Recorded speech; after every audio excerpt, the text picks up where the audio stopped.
নিগুম খবর নাহি জেনে কে বা সে মায়ের চেনে। বয়সটা তো কম হলো না, এখনো আমার ঘরে বসে খাচ্ছিস। নাহি যে আরে তোর খাওয়া থাকার সব দায়িত্ব আমার। এত ভোরে কোথায় যাচ্ছিস মানে? দেখো না দিদা, দাদা কোথায় গেছে, আমার খুব ভয় করছে।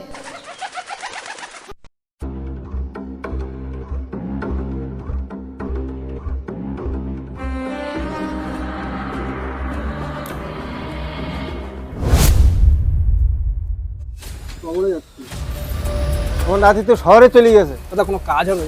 দোকানে হবে না।